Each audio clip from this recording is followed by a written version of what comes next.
ஸ்கின்ல அடிக்கடி ரேஷஸ் வருது, சின்ன சின்னதாக டாட்ஸ் மாதிரி இருக்குது, இல்லை திடீர்னு ஃபங்கல் இன்ஃபெக்ஷன் வருது, ஹைப்பர் பிக்மெண்டேஷன் ஏற்படுது. இது எல்லாமே நீங்கள் ஒரு சிலர் சொல்வீங்க. நம்மளுடைய செரிமான மண்டலம் சரியாக இருந்தால் மட்டும்தான் உடல் முழுவதும் சரியான இயக்கத்தில் இருக்குது, கரெக்டாக ஃபங்க்ஷன் ஆகுது அப்படின்னு சொல்லலாம். உப்பு, இனிப்பு, இந்த மாவு பொருளோடு சேர்த்த மாதிரியான உணவுகள் தான் நிறைய சாப்பிட்றோம். இப்போ உங்களுக்கு புரிஞ்சிருக்கும் எந்த உணவு நம்ம சொல்கிறோன்ட்டு. நீங்கள் எப்போவுமே கூலாக இருக்கணும் அப்படின்னு நினச்சிங்கன்னா தினம்தோறுமே ஒரு கப்பில் நம்ம இந்த தயிர் பச்சடியை சேர்த்துக்கலாம். ஹெல்த் கஃபே தமிழ் வியூவர்ஸ் அனைவருக்கும் வணக்கம். நான் டாக்டர் நித்யா, சித்தா ஃபிசிஷியன். நிறைய பேருக்கு இந்த சிம்டம்ஸ் இருக்கும் இல்லைங்களா? பேசும்போது எனக்கு பேட் ஓடர் வருது டாக்டர் அப்படின்னு சொல்லுவாங்க. வாயில் எனக்கு பேட் ப்ரீத் வருது, கான்ஃபிடென்ட்டாக என்னால் பேச முடியல. அதுக்கப்புறம் பார்த்தோம்னா அடிக்கடி ஸ்வெட் ஆகுது அப்படின்னு சொல்லுவாங்க. ஸ்வெட் ஆகும்போதும் டக்குன்னு நான் குளிச்சுட்டு வரேன், உடனே ஸ்வெட் ஆகுது, அதுலேயுமே ஒரு மாதிரி பேட் ஓடர் வருது, ஃப்ரெஷ்ஷாகவே என்னால் இருக்க முடியல.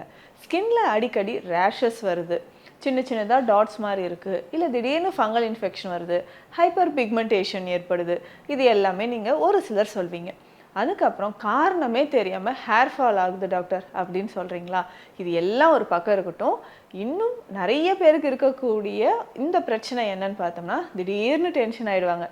ஸோ இது ஷார்ட் டெம்பராக இருக்கிய பனி அப்படின்னு சொல்லுவாங்க இல்லையா? ஆனால் திடீர்னு கோவப்படுறது, லேடிஸ் நிறைய பேருக்கு இந்த மூட் ஸ்விங் அப்படின்ற ப்ராப்ளம் இருக்கும். எப்போவுமே ஸ்ட்ரெஸ்லேயோ டிப்ரெஷன்லேயோ கடுகடுன்னு இருக்கிறது, இந்த மாதிரியான சிம்டம்ஸ்லாம் ஒரு சிலருக்கு இருக்கும். ஸோ இதில் ஏதாவது உங்களுக்கு இருந்துச்சுன்னா உங்களுடைய கட் ஹெல்த் எப்படி இருக்குன்னு செக் பண்ணிக்கோங்க.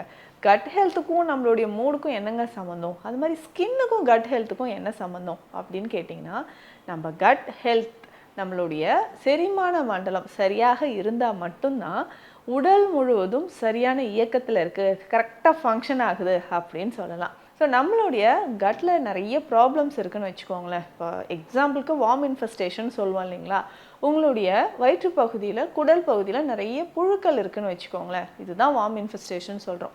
ஸோ சின்ன சின்னதாக புழுக்கள் இருக்குன்னா அதனாலேயே நமக்கு என்ன ஆகுதுன்னா நிறைய ப்ராப்ளம்ஸ் வரும். ஸோ முகத்துலேயோ உடல்லையோ தேமல் ஏற்படுற மாதிரி இருக்கும், கான்ஸ்டிபேஷன் இருக்கும். நல்லா தானே சாப்பிட்றேன், வெயிட் கெயின் ஆகலையே அப்படின்னு நீங்கள் யோசிப்பீங்க. ஸோ இது எல்லாமே கட் நமக்கு நார்மலாக இல்லை, உங்களுடைய செரிமான மண்டலம் நார்மலாக இல்லை அப்படின்றத சொல்லுது. அதே மாதிரி குடல் பகுதியில் நிறைய கழிவுகள் உங்களுக்கு இருந்தாலும் இந்த மாதிரியான சிம்டம்ஸ் எல்லாம் தெரியும். ஸோ அப்போது உங்களுக்கு நல்ல ஹெல்த்தியாக இருக்கிறதுக்கும் சரி, நம்மளுடைய மூடை டிசைட் பண்ணுறதுக்கும் கட் ஹெல்த் ரொம்ப ரொம்ப இம்பார்ட்டண்ட். சரிங்க, இந்த செரிமான மண்டலத்தை நான் ஹெல்த்தியாக வச்சுக்க என்னென்ன விஷயங்கள் ஃபாலோ பண்ணலாம், இது ரொம்ப ரொம்ப இம்பார்ட்டண்ட் இல்லையா? அப்போது இந்த செரிமான மண்டலம் நார்மலாக இருந்தால் தான் நமக்கு ஹேர் ஃபால் சரியாகுது, ஸ்கின் ப்ராப்ளம் சரியாகுது, அடிக்கடி டென்ஷன் ஆகாமல் இருக்கிறோம். ஸோ பாடியில் ஹீட் அதிகமாக ஜென்ரேட் ஆகாமல் இருக்கும், கான்ஸ்டிபேஷன் இல்லாமல் இருக்கும். இந்த மாதிரி பல விஷயங்கள் நல்லதாக நடக்கணும்னா உங்களுடைய செரிமான மண்டலம், குடல் பகுதி, குடல் ஆரோக்கியம், இது ரொம்ப ரொம்ப முக்கியம். ஸோ இதை நான் நார்மலாக வச்சுக்க என்னங்க பண்ணலாம், எந்த மாதிரியான உணவுகள் எடுக்கலாம், இது ரொம்ப ரொம்ப இம்பார்ட்டண்ட் இல்லையா? ஏன்னா நம்மளுடைய செரிமான மண்டலத்தை நார்மலாக வச்சுக்கணும், நம்ம எடுக்கக்கூடிய உணவுகள் ரொம்ப இம்பார்ட்டண்ட். எந்த மாதிரியான உணவுகள் எடுக்கலாம் அப்படின்றத பார்க்கலாம். இதெல்லாம் உணவில் நிறைய சேர்த்துக்கோங்க, குடல் பகுதி உங்களுக்கு ஆரோக்கியமாக இருக்கும். ஃபஸ்ட்டு குடல் பகுதியில் இருக்கக்கூடிய கழிவுகள் வெளியேறணும். அதுக்கு முதல்ல நம்ம ஃபைபர் கண்டென்ட் இருக்கிற ஃபுட்ஸ் நிறைய சேர்த்துக்கணுங்க. ஸோ ஃபைபர் கண்டென்ட் தான் இப்போ யாருமே நம்ம சாப்பிட்றது இல்லையே, எல்லாமே carbohydrates. So rich carbohydrate diets தான் நம்ம எடுத்துகிட்ருக்கோம். இந்த மாதிரி மாவுச்சத்து நிறைந்த உணவுகளாகவே நீங்கள் சாப்பிட்டுட்டு இருந்தீங்கன்னா உடல் பகுதியில் நிறைய பிரச்சனைகள் வரும். அதே மாதிரி இந்த மாவுச்சத்தோடு சேர்த்து ரிஃபைன்ட் ஃப்ளோர் அப்படின்னு சொல்கிறோம் இல்லைங்களா, இந்த மைதாவோடு சேர்த்து அதிகமாக ஸ்வீட்ஸும் நம்ம சாப்பிட்றோம், சால்ட் அதிகமாக சேர்த்தும் சாப்பிட்றோம். உப்பு, இனிப்பு, இந்த மாவு பொருளோடு சேர்த்த மாதிரியான உணவுகள் தான் நிறைய சாப்பிட்றோம். இப்போ உங்களுக்கு புரிஞ்சிருக்கும் எந்த உணவு நம்ம சொல்கிறோன்ட்டு. கரெக்டாக ஜங்க் ஃபுட்ஸ் நிறைய சாப்பிட்றது, பிஸ்கட்ஸ் நிறைய சாப்பிட்றது, அதுவும் குழந்தைகளுக்கு நம்ம அடிக்கடி பிஸ்கட்ஸு, குக்கீஸ் இது எல்லாமே வாங்கி கொடுத்துட்றோம். ஸோ பேக்கரி ஐட்டம்ஸும் நிறைய வாங்கி கொடுத்துறோம். தொடர்ந்து இதெல்லாம் சாப்பிட சாப்பிட செரிமான மண்டலத்துக்கு இது நல்லது கிடையாது. இது ஒரு ஹெல்த்தி ஃபுட் அப்படின்னு நம்ம சொல்ல முடியாது. அதற்கு அடுத்ததாக இப்போது நம்ம ஃபைபர் கண்டென்ட் நிறைய சாப்பிடுங்க அப்படின்னு சொல்லிட்டோம். இந்த ஃபைபர் கண்டென்ட் எதில் இருக்குது அப்படின்னு பார்த்தோம்னா, fruits and vegetables. So vegetables தினம்தோறும் நிறைய சாப்பிடணும். மறக்காமல் கீரை வகைகளை உணவுக்கு சேர்த்துக்கோங்க. இந்த கீரை வகைகள் சாப்பிடும்போது கட் ஹெல்த்துக்கு ரொம்ப ரொம்ப நல்லது அப்படின்னு சொல்லலாம். ஸோ இந்த வெஜிடபிள்ஸ்லேயே பார்த்தோம்னா இந்த நீர் சத்து இருக்கக்கூடிய காய்கறிகளை உணவில் நிறைய சேர்த்துக்கோங்க. வாழைத்தண்டு ரொம்ப ரொம்ப நல்லது, வெள்ளை பூசணி நல்லது, சுரைக்காய் ரொம்ப நல்லது. ஸோ இந்த மாதிரி நீர்ச்சத்து நிறைந்த அந்த காய்கறிகளை கொஞ்சமாக சிறுபருப்பு சேர்த்து நீங்கள் சாப்பிடும்பொழுதும் உடலுக்கு ரொம்ப ஆரோக்கியமானது அப்படின்னு சொல்லலாம். சரி, இதுக்கு அடுத்தது என்னென்னா முக்கியமானது ப்ரோபயோட்டிக்ஸ். ஸோ இது குட் பாக்டீரியாஸ் இருக்கக்கூடிய உணவுகளை சேர்த்துக்கணும். அது அதிகமாக எதுலங்க இருக்குது? நம்மளுடைய பழைய சாதத்தில் இருக்குது. அடுத்ததாக பார்த்தோம்னா நம்மளுடைய மோர், தயிர், இது எல்லாமே உணவில் நிறைய சேர்த்துக்கோங்க. உங்களுடைய கட் ஹெல்த்துக்கு இது ரொம்ப ரொம்ப நல்லது. ஸோ இந்த பச்சடி வகைகள் சொல்வோம் இல்லைங்களா, ஸோ தயிரோட சில வெஜிடபிள்ஸ் நம்ம சேர்த்து சாப்பிடும்பொழுது, உதாரணமாக நம்ம வெங்காயம் சேர்த்துப்போம், அதனோட கேரட்டோ, பீட்ரூட்டோ, வெள்ளரிக்காய், இந்த மாதிரி வெஜிடபிள்ஸை தயிரில் போட்டு சாப்பிட்டு பாருங்களேன். இது ரொம்ப ரொம்ப கட் ஹெல்த்துக்கு இம்பார்ட்டண்ட் அப்படின்னு சொல்லலாம். நீங்கள் எப்போவுமே கூலாக இருக்கணும் அப்படின்னு நினச்சிங்கன்னா தினம்தோறுமே ஒரு கப்பில் நம்ம இந்த தயிர் பச்சடியை சேர்த்துக்கலாம். ஸோ இதுலேயுமே கொஞ்சம் முளைக்கட்டிய பயிறு சேர்த்துக்கலாம். பச்சை பயிறு ஒரு 2 ஸ்பூன் போட்டு, வெள்ளரிக்காய் கொஞ்சம், கேரட்டை துருவி கொஞ்சம் சேர்த்து, கொஞ்சமாக சால்ட்டு, பெப்பர் கொஞ்சம் போட்டு சாப்பிட்டு பாருங்கள். கிட்ஸுக்கும் இதை கொடுக்கலாம். ஸோ கான்ஸ்டிபேஷன் இல்லாமல் மெயின்டைன் ஆகும். ஸோ இதில் வந்து ப்ரோபயோட்டிக்ஸ் நிறைஞ்சிருக்கு. அதே மாதிரி வெஜிடபிள்ஸ் இருக்கிறதுனால நமக்கு தேவையான ஃபைபர் கண்டென்ட்டும் நமக்கு கிடைக்க ஆரம்பிச்சிருது. ஸோ கட் ஹெல்த்துக்கு இந்த மாதிரி ஃபுட்டு தாங்க நீங்கள் ரெகுலராக எடுத்துக்கணும். அதுக்கப்புறம் பார்த்தோம்னா கட் ஹெல்த்துக்கு ரொம்ப ரொம்ப நல்லது இந்த ஃபுட்ஸ் எல்லாம் சாப்பிட்டுக்கோங்க அப்படின்னு சொன்னால், நான் ஏற்கனவே ஃபைபர்னு சொல்லியாச்சு. அதில் நம்ம மில்லட்ஸ் வந்து அதிகமாக சேர்த்து சாப்பிடணும். ஸோ மில்லட்ஸ், சிறுதானிய வகைகளை உணவில் சேர்த்து சாப்பிடும்பொழுது கட் ஹெல்த்துக்கு ரொம்ப நல்லது. அதே மாதிரி ஆயில், என்ன மாதிரியான எண்ணெய் சேர்த்தா நம்மளுடைய குடல் பகுதிக்கு நல்லது? அல்சர் இருக்குது, கேஸ்ட்ரைட்டிஸ் இருக்குது, நெஞ்செரிச்சல் இருக்குது. ஸோ இந்த மாதிரி பிரச்சனை, ஜெர்ட் ப்ராப்ளம் நிறைய பேருக்கு இருக்கும்.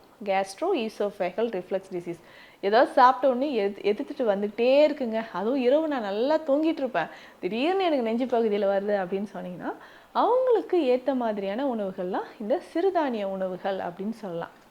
இதை ரெகுலராக நம்ம சாப்பிட்டுக்கிட்டே வரும்போது வயிறு பகுதியில் இருக்கக்கூடிய எரிச்சல் உங்களுக்கு குறைய ஆரம்பிக்கும். வயிற்றில் வந்து நிறைய பேருக்கு அல்சர் பிரச்சனை இருக்குதுன்னு வச்சுக்கோங்க, அவங்களுக்குமே இந்த சிறுதானிய உணவுகளை தொடர்ந்து சாப்பிட்டுட்டு வரும்போது இது கட் ஹெல்த்துக்கு ரொம்ப நல்லது. இந்த மாதிரி அல்சர் இருக்கிறவங்க ஆயில், எந்த ஆயில் நம்ம சாப்பிட்லாம், அப்படி சாப்பிட்டா என்னுடைய செரிமான மண்டலத்துக்கு நல்லதா அப்படின்னு கேட்டிங்கன்னா நல்லெண்ணெய் ரொம்ப சிறந்தது. அதுக்கு அடுத்ததாக கோகனட் ஆயில், தேங்காய் எண்ணெய். இதில் சமைத்தோ நம்ம சாப்பிட்டுட்டு வரும்போது டெய்லி காலையில் ஒரு 5 ml நல்லெண்ணெய், ஒரு 5 ml நல்லெண்ணெயை உள்ளுக்கு சாப்பிட்றணும். அதே மாதிரி ரொம்ப கேஸ்ட்ரைட்டிஸ் இருக்குங்க, அல்சர் இருக்குங்க அப்படின்னு சொன்னீங்கன்னா நெய். ஸோ சுத்தமான நெய் 1 ஸ்பூன் டெய்லி காலையில் நெய்யை உருக்கி காலையிலே நம்ம சாப்பிடணும். ஸோ இந்த மாதிரி சாப்பிட்டுட்டு வரும்போது குடல் உங்களுக்கு ஆரோக்கியமாக இருக்கும். குடல் பகுதியில் இருக்கக்கூடிய புண்களோ இல்லை அல்சர் பிரச்சனை இருக்குது, ஐபிஎஸ் அப்படின்னு சொல்லக்கூடிய இரிட்டபிள் பவல் சிண்ட்ரோம் இருக்குன்னா அது உங்களுக்கு க்யூர் ஆக ஆரம்பிச்சிடும். ஸோ நெய், வெண்ணெய், ஸோ வெண்ணெயும் வந்து நம்ம சேர்த்துக்கலாம். சிலருக்கு வந்து வயிறு கட் ஹெல்த்தில் பார்த்தோம்னா ரொம்ப அசிடிட்டி இருக்கும். ஸோ வயிறெல்லாம் புண்ணாக இருக்கும், வாயிலையும் எனக்கு மவுத் அல்சர் இருக்குதுன்னு நீங்கள் சொன்னீங்கன்னா பட்டர் இதுக்கு ரொம்ப ரொம்ப நல்லதுங்க. வெண்ணெய் வந்து 1 ஸ்பூன் அளவுக்கு எடுத்து நம்ம வெண்ணெயை சாப்பிட்டுக்கிட்டே வரலாம். ஸோ டெய்லி காலையில் இந்த மாதிரி சாப்பிட்டுட்டு கொஞ்சமாக லேசான வெதுவெதுப்பான தண்ணீர் குடிச்சிட்டோம்னா கட் ஹெல்த்துக்கு இது ரொம்ப ரொம்ப நல்லது அப்படின்னு சொல்லலாம். சரிங்க, உணவு முறையில் இந்த கீரை வகைகள் இதெல்லாம் சேர்த்து சாப்பிடணும்.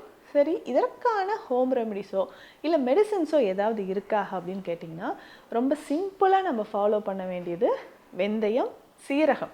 ஸோ இது ரெண்டுமே எடுத்துக்கோங்க. வெந்தயம் வந்து ஒரு 100 கிராம் எடுக்கிறோன்னா சீரகம் 100 கிராம், ரெண்டும் நல்லா பவுடர் பண்ணி எடுத்து வச்சுக்கிறோம். ஸோ இந்த பவுடரை மோரில் கலந்து குடிக்கலாம், இல்லை நார்மலாக தண்ணீரில் கலந்தும் குடிச்சிட்டு வரலாம். ஸோ வயிறு எரிச்சல், செரிமானம் சம்மந்தப்பட்ட பிரச்சனை இருக்குன்னா டெய்லி ரெகுலராக காலையில் பிரேக்ஃபாஸ்ட் எடுக்கிறதுக்கு முன்னாடி இந்த 2 பவுடரையும் ஒன்றா சேர்த்து நீங்கள் குடிச்சிக்கிட்டே வரலாம். அதே மாதிரி சித்த மருத்துவத்தில் இருக்கக்கூடிய சுண்டை வற்றல் சூரணம் பயன்படுது. ஸோ இதுவுமே ஒரு 1/2 ஸ்பூன் அளவுக்கு எடுத்து மோரில் கலந்து குடிச்சிக்கிட்டே வரும்போது வயிறு எரிச்சல், மந்தமாக இருக்கிறது, ஸோ உங்களுடைய கட் ஹெல்த்துக்கும் இதுவுமே நல்லது. ஏன்னா ஐபிஎஸ் சொல்கிற கண்டிஷன் இருந்துச்சுன்னா அது சரியாகிறதுக்கும் நீங்கள் சுண்டை வற்றல் சூரணத்தை தாராளமாக பயன்படுத்தலாம். ஸோ இந்த பதிவில் உங்ககிட்ட நான் ஷேர் பண்ணியிருக்கக்கூடிய விஷயங்கள் உங்களுக்கு பயனுள்ளதாக இருக்கும்னு நினைக்கிறேன். மீண்டும் அடுத்த பதிவில் சந்திக்கலாம். நன்றி. இந்த வீடியோ உங்களுக்கு பிடிச்சிருந்தா லைக் பண்ணுங்க, ஷேர் பண்ணுங்க, கமெண்ட் பண்ணுங்க. மறக்காம ஹெல்த் கஃபே தமிழ் சேனலை சப்ஸ்கிரைப் பண்ணிட்டு பெல் பட்டனை கிளிக் பண்ணிடுங்க.